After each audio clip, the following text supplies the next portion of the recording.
The third one is the development of consciousness. Not only to be and feel, but to know your being and feeling. And with the development of consciousness comes language.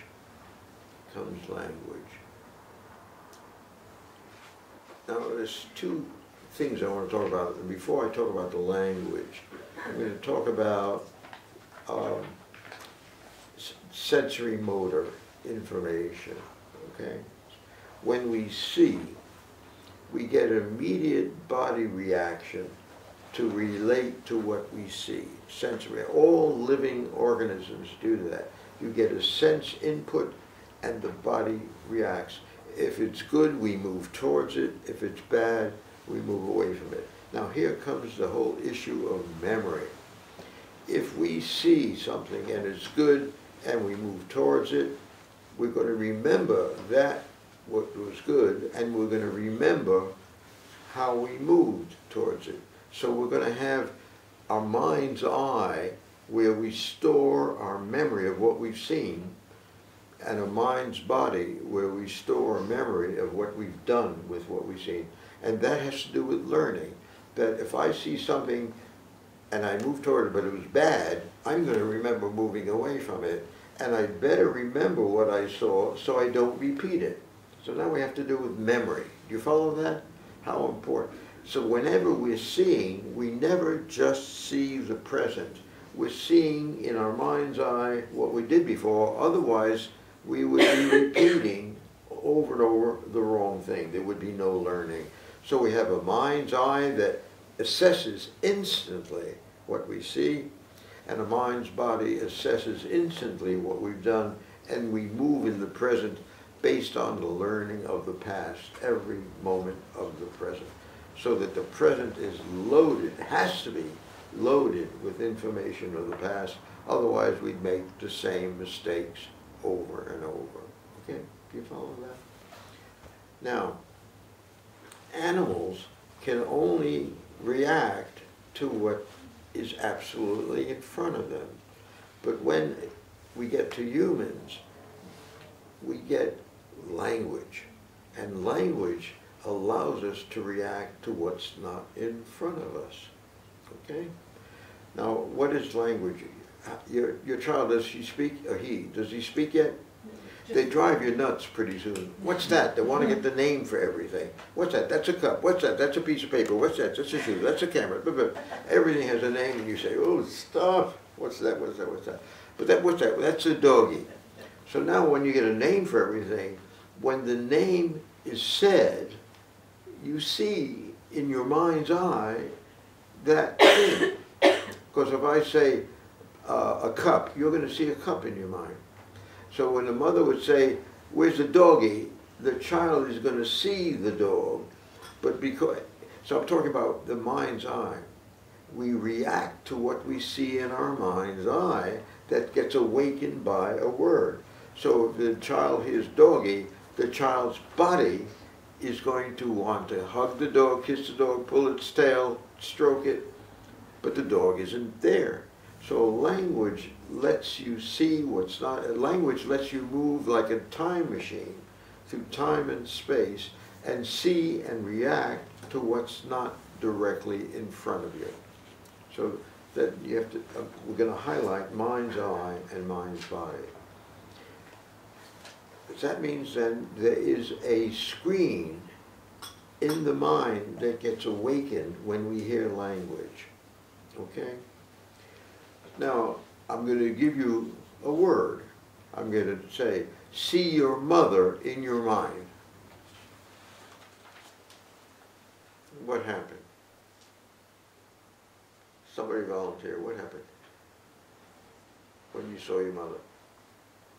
I felt happy. I felt good. I felt good. You felt good. Yeah, if you like your mother, you feel good. Your breathing gets affected. Your face will get affected. So it's like, Mom. But if you see mother and you don't like it, you go, Mom. You know? So your face and your body are going to react to your mother whether she's here or not. So words make things very different for humans than they do, than animals are capable. You tell a cat, see your mother. The cat's only going to see and react to what's in front of it, whereas language is going to let you react powerfully, whether you know it or not. Your body will immediately react. And that's what happens when you hear stories. You know, you tell a child, there once was a little girl named Little Red Riding Hood. Boom! They're going to see a little girl all dressed up in red in here, and they're going to react to it. And they get, or if you say once upon a time, they're going to run back in history from those words. You follow? So language lets us move in a time machine where we're going to see what's not in front of us, and we're going to react. And that's going to be important later when we talk about roles and roles. Okay? That's language. Then the next is the development of the pilot. Okay? These are now, I'm going through the 5 tasks that are these genetic tasks. And the pilot is the CEO of the self, or the president of the United States of consciousness, so that you own all parts of yourself. You're not a multiple personality that you own. And then you make decisions, implement them, and accountable. Some cultures, and I'll use a funny word, castrate the pilot of females. That they can't drive a car in Saudi Arabia, they can't go out without an escort, and they can't make choices and decisions. But that doesn't only happen in a gender thing, it can happen in some families, in some cultures.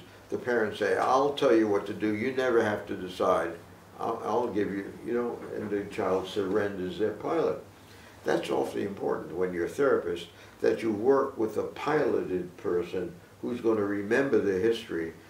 And if you don't work with their pilot, they're going to take the position of being the sickie and you're the healer, and they're not going to participate in the healing. They're going to just surrender and regress into therapy.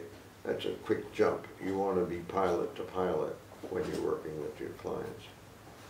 And the last one is the fulfillment of personal uniqueness and potentiality. All of that is that genetic push.